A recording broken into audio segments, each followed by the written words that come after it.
What a joy it is to be part of the WBC family as chair and leader, and to thank my buddy Sharon Reynolds there on our board as we co-chair WBC's Entrepreneurs of Purpose. And purpose, as all of us see it, is about business scale and hopefully making money, serving your community locally, nationally, internationally, and giving back your legacy. There are no finer examples than the four speakers today.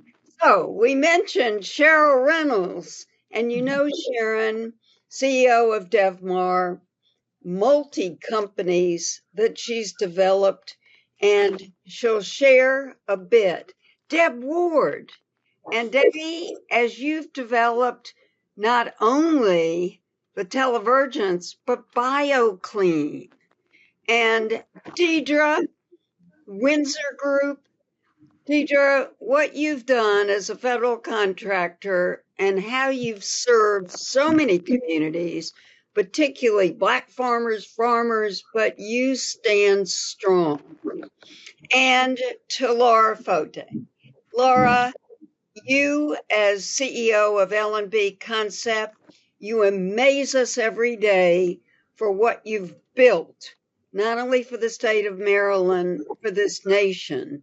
So could all of you just open up one by one and talk about breaking barriers in more than 1 minute of what you've done with your companies? Sharon, you want to kick it off? Oh, absolutely, Edie. It's fabulous being here. And I just am so happy to share this panel with such esteemed women. I just love them all. So as a serial entrepreneur managing companies, one of the most unexpected challenges that I faced when I launched DevMar Manufacturing was to enter into a space of a male-dominated industry where I am in the middle of raising my capital. We're growing $1 billion enterprise, and it's been very, very challenging. So how do you break those barriers? You never take no for an answer. That's how you break those barriers. Mm-hmm. You have a product where companies develop an insatiable appetite for what you bring to the table, and you keep moving forward. And it's women like Edie, Fraser, who continue to blaze the trail, for women like us to continue to move forward and have access. So that's one of the challenges, but we continue to move forward, and I know we'll get there, and we're there very soon. So thank you for this opportunity. Diedre, Windsor.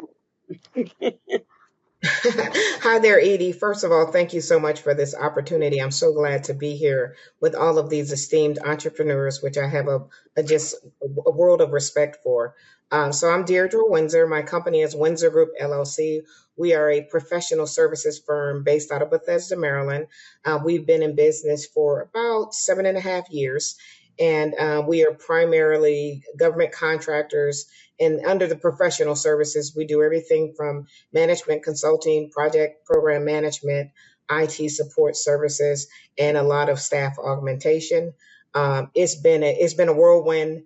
Like I said, we started in 2017, started out as more of a training firm, and then that quickly evolved into something bigger. And just greater, something that allowed us to definitely work, collaborate, and help so many other people in our community as well. So I'm very excited for this conversation today. Thank you. Laura. Hi, my name is Laura Fote, CEO of L&B Concepts. And to me, breaking barriers is just staying resilient.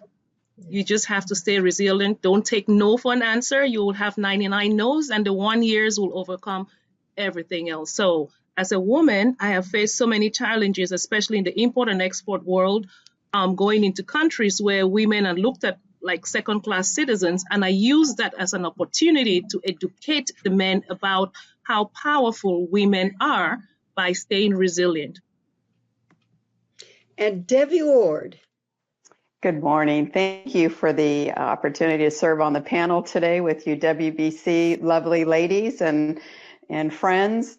I actually have two companies. I started Televergent Solutions back when AT&T monopoly was broken up by the federal government, and I was the only women-owned competitive carrier. So my challenge was it was a male-dominated industry. Capital was not available. I was in my early 20s. So I had to bootstrap. That's how I overcame the barrier. I used all of my own personal credit and had to really bootstrap the company. And as time went on, became financeable, but it still was extremely challenging.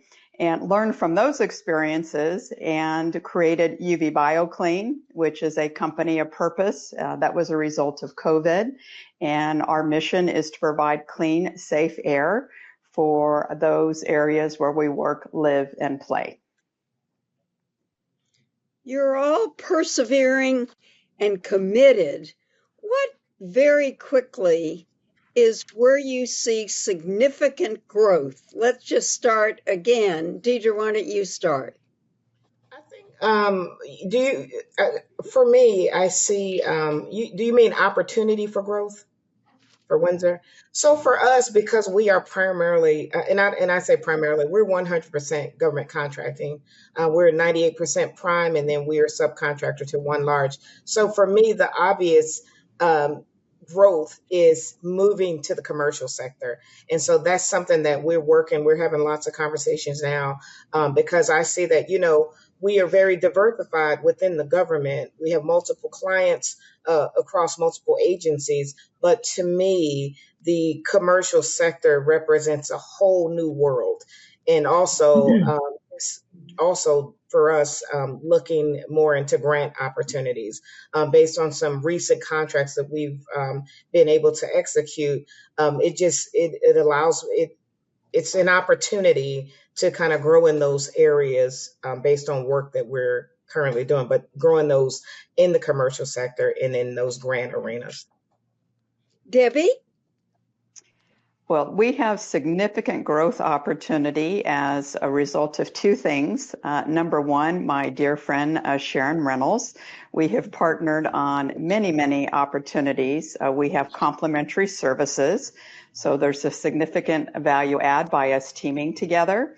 And then secondly, we are partnering with our manufacturer who is currently located in Europe. And we are moving the manufacturing to West Virginia.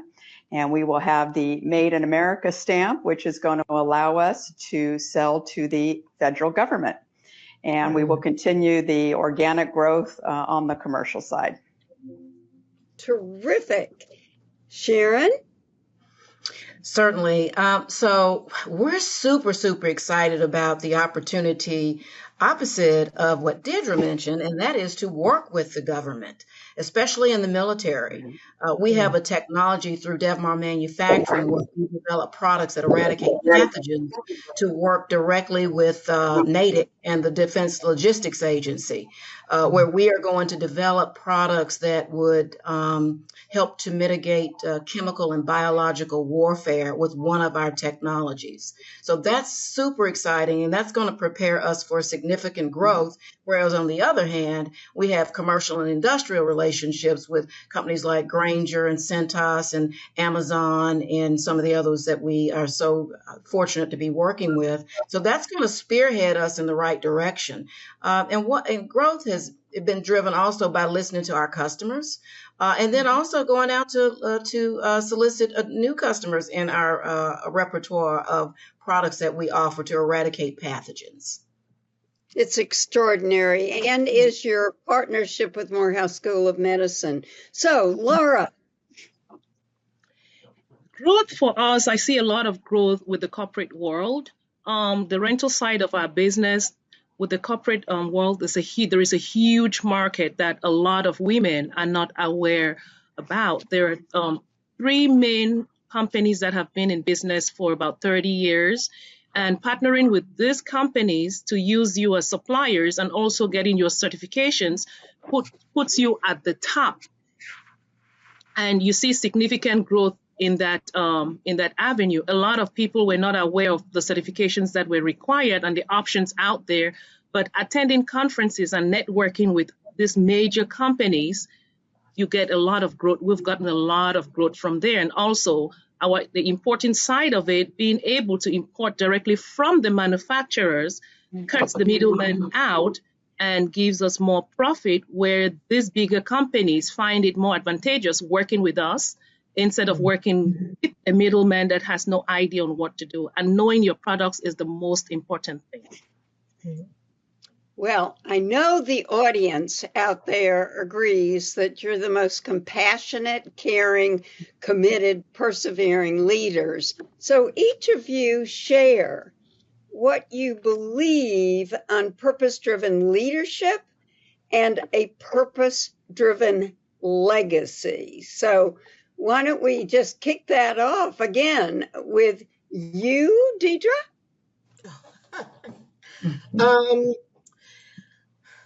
First of all, I think that just since I've been in business, one of the things that I've tried to do every year is give back to the community. And I think the more that we grow, I just see that as more of an opportunity to give back. Normally, when you're a small business, when you come up, I find like we all do the same thing. We're at the end of the year trying to figure out who to give $1,000 to.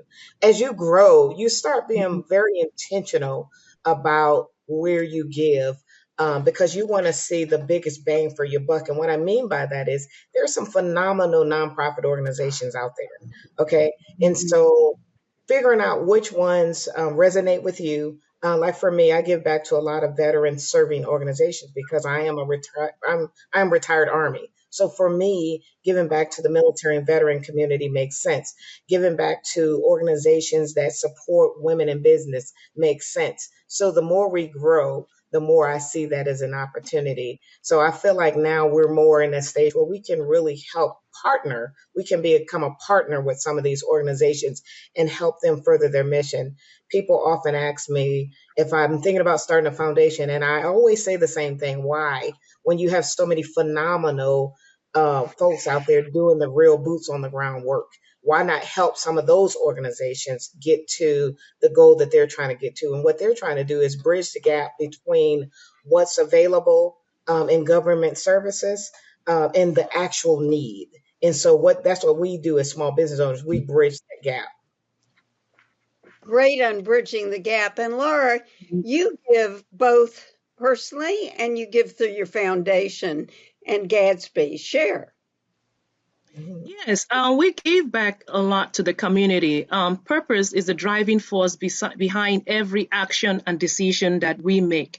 I grew up in a family where my parents always took care of over 20 kids, and whatever we do or I do in my community, I make sure I give back. And the purpose behind our company is to uplift and empower anybody we come across, be it in cash, kind, mentorship, whatever it is, because you can see a lot of people smiling, but internally they are going through a lot, which when you open up and give back to them, they open up to you. And when you do that, the smiles you get on the faces from the people, it pays forward, and we have an ever-living, positive, and beautiful community.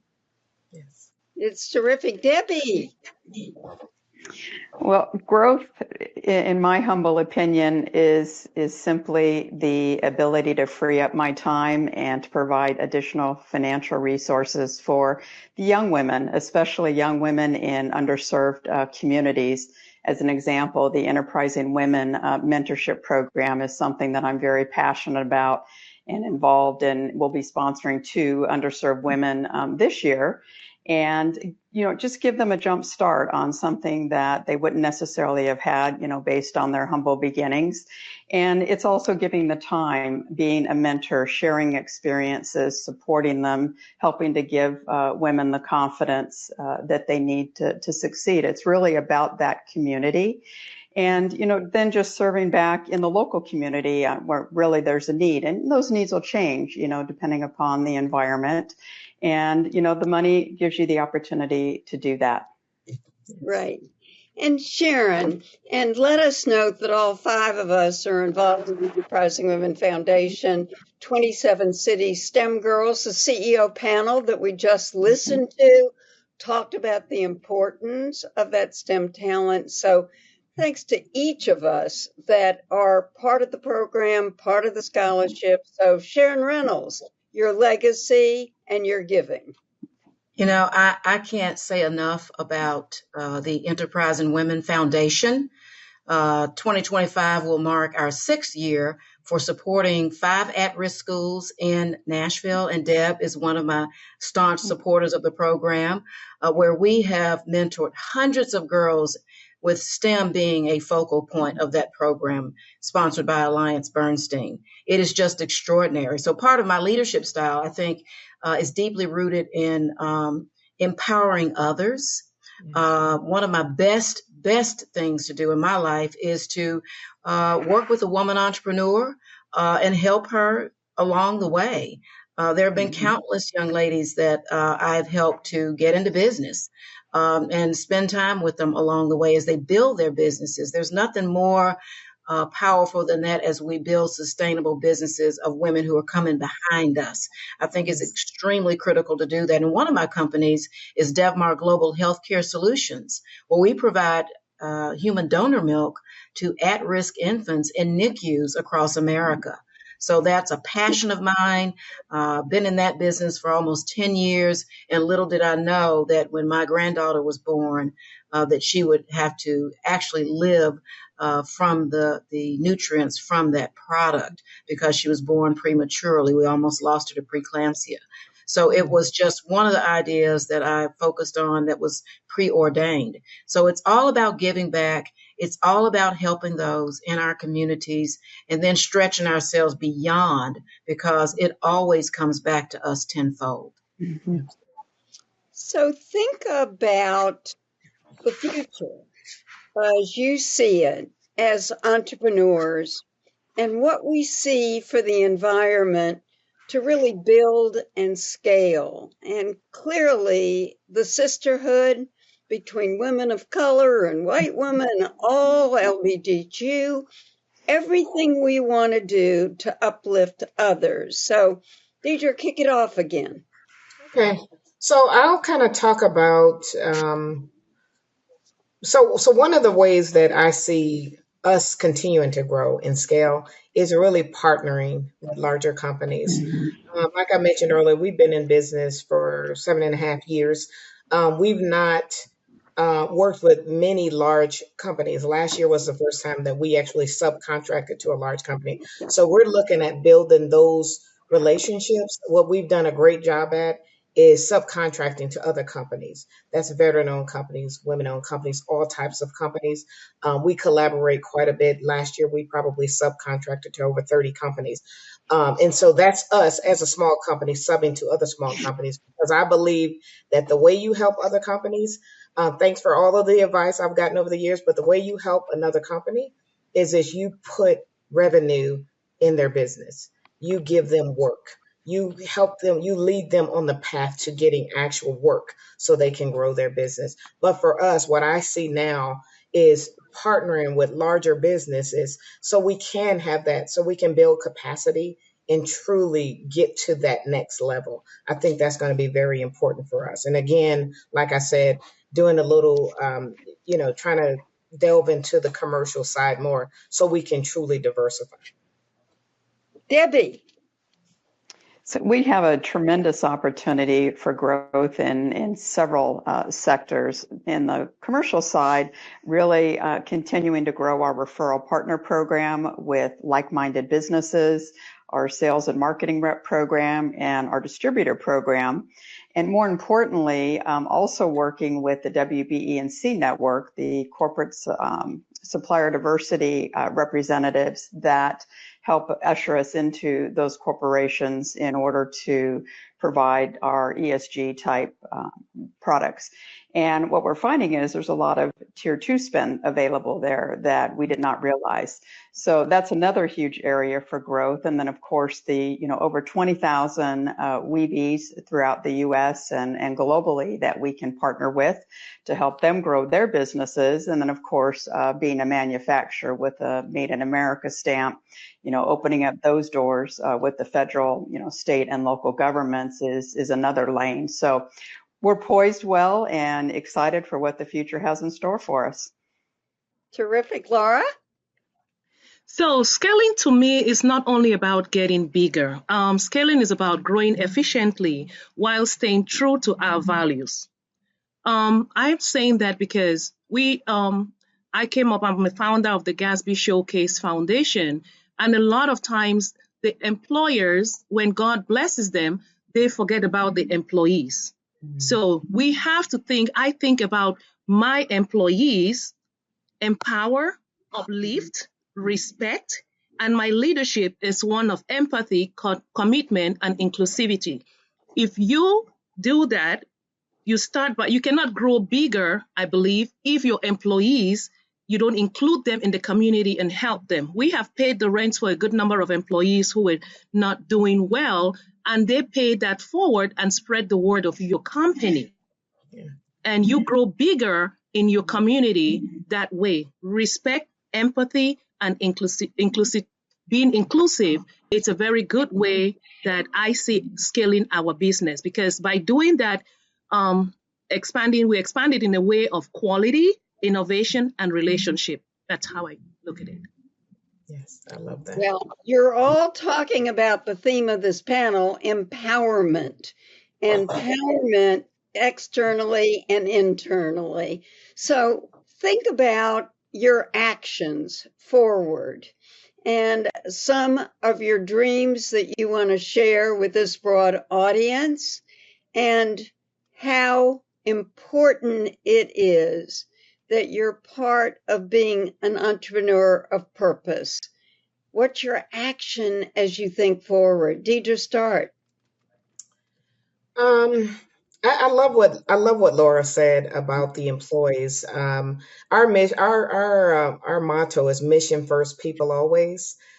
So for us, we always put our employees at the forefront. So to me, to be able to grow and to build programs for our employees, I always say this, I always tell people, like, one of the best things that ever happened in my business, it didn't have anything to do with growth. It was when our first employee bought her first home. And for me, that always that hit me deeply, because it meant to me that, okay, we pay a living wage and we put somebody in a position to build a legacy for their family. So to me, growing, it means being able to have those types of programs that the larger companies have. When you're small and you're growing, you're just moving a million miles an hour. And it's like figuring out, what are those things that I can do? Because we have a very high retention rate. What can I do to continue having those employees want to be a part of our company? And to me, that is building out those things that, obviously we provide benefits. We have very good benefits, a compensation packet, but there are so many other things that you can offer to your employees that will help them grow and help them build a legacy for their families and themselves professionally. So just thinking about that with the employees in mind, they're always first. We give back to the community, but we give back to our employees first, because without them, we wouldn't be where we are today. I often tell our first employee, like, she is the reason that we're growing, because I remember when our first client said, "Hey, send me somebody else like Kristen." So to me, that means the world to me. And that just confirms that it is because of them that we are where we are today. It's because of what they do. It's not because of what I do. And Diedre, you give to them, but you are giving back to so many, as you said, other women-owned businesses with contracts. And we always say it's contacts to contracts, right? Yes, yes. Sharon, you want to just comment on you? Oh, absolutely. One thing I always like to remind myself of and tell the audience is I come from a long line of really, really strong and powerful women. My great-great-grandmother was sold for $37 on the slave auction block in Atlanta, Georgia. That's what empowers me to get up and do what I do every single day and give back at the same time.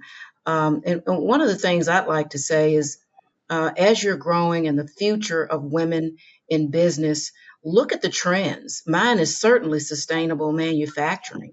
And it certainly is developing products where your customers will have an insatiable appetite for them, whether you're there or not. And that's exactly what we're doing. We're changing the health of America with implementation of our specialty and unique products. And the legacy I'd love to leave behind is remembering all the things that we've done for the girls, especially these beautiful and powerful women on this panel, as we move forward, having us leave a legacy that is impactful, that will change lives. And that's exactly how I live my life every single day as we grow our business. Yes. So, to all of you, as you think about the future and the words that come to you as important as such purposeful women-owned business. So, Laura, start with you. Well, for me, I strive to leave a legacy of positive impact and create change for future generations. And again, I would say whatever I do, it has to be inclusive, uplifting, and and it should empower the others. I have workers in India, China, you name it, different countries, and with all these different cultures, they are going through a lot. So one thing I make in a legacy that I leave, I'm accessible to all of my employees via cell phone. A lot of them do have private issues that they cannot say in public, or you have managers that are maltreating them. The managers know all employees have access to me. So we should leave a legacy where you build an employee-employer relationship with no disrespect. And I can stand firm and say with the number of employees I do have, I've never disrespected any of them in my entire career with them. If they have to leave, we part ways in a positive, amicable way. Okay, Debbie? One of the words that I love is opportunity. And Laura, I appreciate you bringing up the empathy word, which is just another word that I absolutely love. Our employees, I don't call them employees, our team members are actually the best assets of our company. And without them, we wouldn't be able to serve our communities, improve the lives of others. And they all have an interest in the company. So they each have their own business units. So they run it autonomously as if it's their own business. And you tend to get a lot of heart, soul, passion. And the other thing that's important is healthcare. Even though we're a small company, we invest a significant amount of money in the best healthcare possible. A lot of the young women starting out have small children where healthcare is extremely important. And it's having that empathy and providing that opportunity and making them feel like they're part of a family. In fact, one of my key team members, she's a partner, Christy Flory, just had a birthday, and we make sure we go out for a birthday celebration. And she said that she was so grateful for the relationship and the opportunity that she's had with us, and how she's become, a better mother, a better wife and employee. She used the word employee. I call her partner, but, and a person of faith. And she said, I wouldn't have been able to do it had it not been the opportunity that you afforded me. So love that word, and just want to continue to leave a legacy of empowering and creating opportunities for all. Yes. As we end this session, think about what you believe can be the next couple of years for women entrepreneurs and that empowerment and opportunity. So, Diedre? I think we live in a time now where it's not like how we grew up. Go to college, get a job. It's you can have any type of talent and you can find your audience for that talent, and you can go out and make a life around that. I often sometimes I meet women entrepreneurs, and I'll say, I often tell the story about a kid I met I was at the beauty salon Bubbles, and I was at the counter and I said, hey, can you do a reel for me against this music? And the kid did it probably in 10 minutes. I said, now go and find 10 people like me. I said, those are your first clients. I said, because you find that thing that you do, and we take for granted that the things that we do, everybody knows how to do. But so I spread this message all the time when I meet women entrepreneurs, because I often meet women who are still in the workplace, which is fine, because I say, don't quit your good job until you're ready to step out there. But figure out, what is that thing that you do? Do you write grants? Can you write a proposal? Find 10 people like me that need you to write a proposal. And that's how you get it started, by doing those things that you do. I often talk about the young lady who braids hair in college. Okay. Right. She's in med school, but Right. if you get your 20 clients to help you, bring in that, figure out what that thing you're good at, and then start building your client base. That may not be your family and friends. It could be anybody. Right. Yeah. One word from each of you, Sharon, Starr, and just as you look at the future. My word is courage. Brene Brown is one of my most favorite authors, and she says you can choose courage or you can choose comfort, but you cannot have both, not at the same time. Right. Keep the faith, stay encouraged. Optimism. Good. Optimism. And Laura? Embrace adaptability, leverage your network, and stay resilient. Mm-hmm. And Diedre? Persevere, find a way or make one. And appreciation and the love of others. We have a sisterhood like none other that truly believes in purpose. We thank WBC, we thank the other organizations, and we just know that we ask everyone to join us with your business of purpose, your life of purpose, and to thank this esteemed and committed and joyful panel.